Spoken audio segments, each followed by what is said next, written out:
নমস্কার, আমি প্রিয়াঙ্কা। শুভসাথী চ্যানেলে আপনাদের সকলকে স্বাগত জানাই আরও একটি নতুন ভিডিওতে। তো দেখতেই পাচ্ছেন ফুলটা বৃষ্টির জল পেয়ে ভারে একদম এই যে টলমল অবস্থা। এগুলো এখনও পটিং করা হয়নি, গাছগুলো কিনে এনেছিলাম, আপনাদের সঙ্গে শেয়ারও করেছি অলরেডি। তো মানে কালকে থেকে বৃষ্টি আবার শুরু হয়েছে, কিছুদিন যাবৎ 2 দিন 3 দিন রোদ হলো, 3-4 দিন রোদ হওয়ার পরে কাল থেকে আবার বৃষ্টি শুরু হয়েছে। আজকেও আকাশ আপাতত মেঘলা। সকাল সকাল ছাদে এসে আমি কি দেখছি দেখুন, এই যে দেখুন, দেখেছেন টব ভর্তি জল, টব ভর্তি জল। মানে এটা হচ্ছে কি বলবো, ভুটানি টগরের গাছ, গাছটার অবস্থা শোচনীয়। বাট আমাকে টবটা উল্টে দিতে হবে এই মুহূর্তে। দিলাম উল্টে। আচ্ছা, আর যেটা হচ্ছে এই যে বেল ফুল, জুঁই ফুল, যেখানে যা ফুটেছিল সবগুলো বৃষ্টির জলে গলো গলো অবস্থা, মানে সব একদম নষ্ট হয়ে যাচ্ছে, আবার নষ্ট হতে শুরু করেছে। আর এই যে এখানে দুটো থোকা টগর ফুটেছে, তো থোকা টগর দুটোর অবস্থা দেখুন, বৃষ্টির জলে ভারে একদম নিচের দিকে নেমে পড়ে যাচ্ছে। এই হচ্ছে অবস্থা, এই তো দেখছি। আর কি দেখছি এখানে কতগুলো জিনিস রোদে দিয়েছিলাম, সেগুলো তো ভিজে পুরো চুপসে গেছে। এই যে বাবা কি অবস্থা, গাছ তো পুরো একদম উল্টে পড়ে আছে। এই গাছটাকে মনে হচ্ছে বাঁধতে হবে, না বাঁধলে আর চলবে না।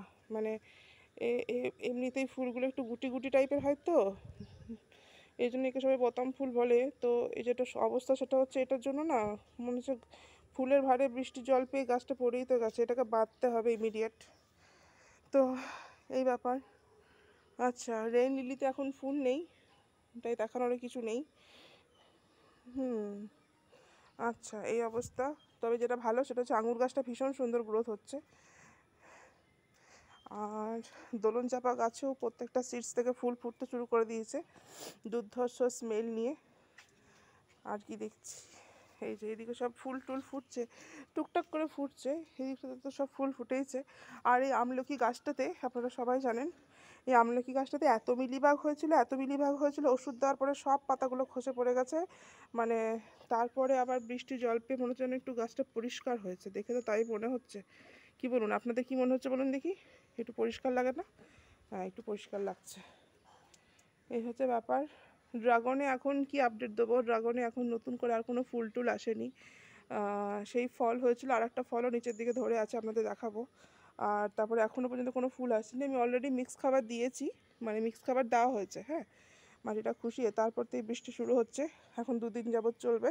দত্তপ্রিয়া ফুলগুলো আমার বেশ গাছ ভরে ছিল, তো বৃষ্টির জলেতে এই অবস্থায় দেখুন খসে পড়ে গেছে, খসে পড়ে গেছে, খসে পড়ে গেছে, খসে পড়ে গেছে। ও, বৃষ্টির জলে বা দুটো স্থলপদ্মও ফুটেছে, বেশ লাগছে তো দেখতে। বৃষ্টির জলে ছিটে পেয়ে ফুলের সৌন্দর্যটা যেন বেশি বেশি বেড়ে গেছে, খুবই সুন্দর হয়েছে। আচ্ছা, এইখানে এই যে এগুলো ফুটে আছে, এখনও তোলেনি, মনে হয় তুলে নেবে একটু পরেই সব পুজোর জন্য। আচ্ছা, আর যেটা দেখানোর ছিল, এই যে এই গাছটাও বৃষ্টি জলে ঝিট পেয়ে এইদিকে কেমন একটা চলে এসছে, এটাকে আর একটু টাইট করে বাঁধতে হবে। এটা হচ্ছে সাদা করবীর গাছ, দেখুন সব ব্রাঞ্চে ব্রাঞ্চে কুড়ি আছে, কিন্তু হ্যাঁ কুড়ি আছে, কিন্তু গাছটাকে আরও একবার বাঁধতে হবে।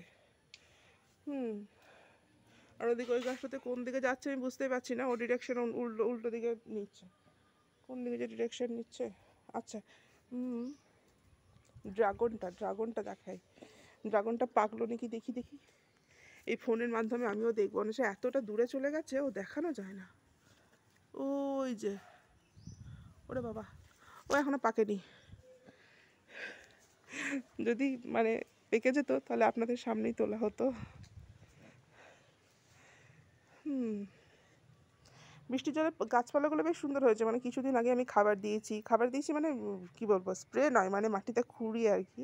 তারপর কি বলবো, ওই যে লিকুইড সার যেগুলো দেবো বলছিলাম সেগুলো দিয়েছি। আর গাছ, মানে ফুলের সাইজটা ছোট হলেও দেখতে তো অসাধারণ, অসাধারণ ফুটছে। কিন্তু মাঝখানে দেখুন কুড়ির ভেতরে জল ঢুকে যাচ্ছে, ফুলটা 2 দিনেই নষ্ট হয়ে যাবে, মানে বেশি দিন স্টে করবে না এই ফুলটা। আর ওইদিকে কিছু হলুদ গোলাপ ফুটেছিল, তো হলুদ গোলাপগুলো বৃষ্টির জলে মানে ভারী হয়ে নিচের দিকে নেমে পড়েছে। এই যে এই রকমভাবে ছিল যেটা, সেটা এইরকম হয়ে গেছে।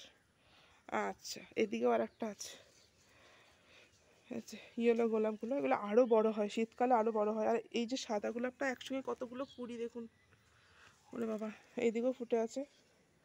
আর যেটা দেখায় আপনাদের সেটা হচ্ছে আমি এই দুদিন যাবৎ যে রোদ হলো না, মানে দুদিন নয় 3-4 দিন যাবৎ যে মানে বেশ ভরাভর রোদটা হয়েছিল, বৃষ্টি টিষ্টি হয়নি।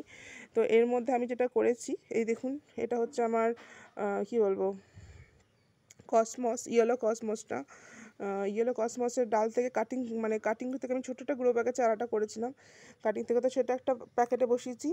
আর এইখানে যে গাঁদা গাছগুলো আপনারা দেখছেন, এই নানা রকম প্যাকেটে, আটার প্যাকেট, তারপরে এই যে গ্রো ব্যাগ প্যাকেটে যে গাঁদার গাছের চারাগুলো দেখছেন, এগুলো কিন্তু সবই আমার মানে সিডস থেকে করা। মানে আমি ওই দিকে একটা টবের নিচে আমি সিডস ছড়িয়েছিলাম আগের বছরকার, মানে এগুলো হয়তো দেশি থোকা গাঁদা, হ্যাঁ দেশি থোকা গাঁদা।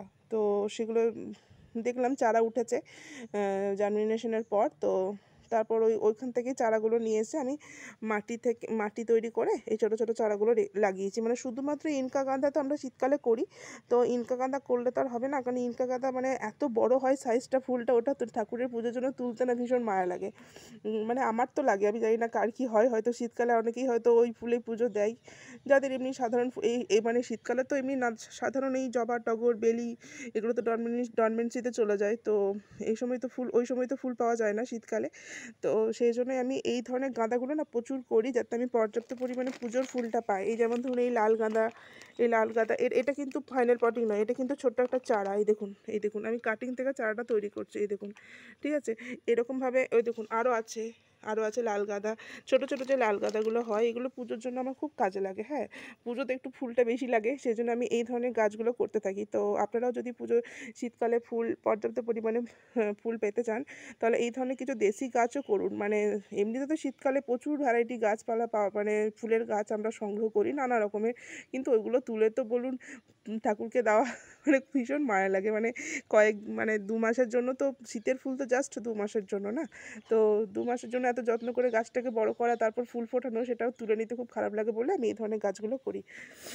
তো আপনারাও যদি চান পর্যাপ্ত পরিমাণ ফুল সংগ্রহ করতে শীতকালে, তাহলে এরকম ধরনের দেশি জাতীয় কিছু গাঁদা, লাল গাঁদা হোক, থোকা গাঁদা হোক, বিভিন্ন রকম গাঁদা টান্দা আপনারা করতে পারেন। আর এই যে বোগেনভেলিয়াগুলো এই অবস্থা, বোগেনভেলিয়াগুলো ভালোই গ্রোথ হচ্ছে। ও ভাই গড, বোগেনভেলিয়া একটাতে টবে আবার জল জমে গেছে। না না, জল জমতে দিলে তো কোনো মতেই হবে না, জল তো একদমই জমতে দেওয়া যাবে না। এই যে জল জমে গেলেই না সঙ্গে সঙ্গে টব এভাবে শুইয়ে দেবেন, ব্যাস, আর কোনো চাপ নেই। শুয়ে দিয়েছেন কিনা ব্যাস, আর কোনো রকম কোনো টেনশন নেই। শিকড়টা ভালো থাকবে, গাছগুলো ভীষণ ভালো থাকবে। তো আজকে এই পর্যন্তই। মানে সকালবেলা একদম সকাল সকাল ছাদে আসার পরে এই ধরনেরই টুকটাক আপডেট, ছাদের টুকিটাকি আপনাদের সঙ্গে শেয়ার করলাম।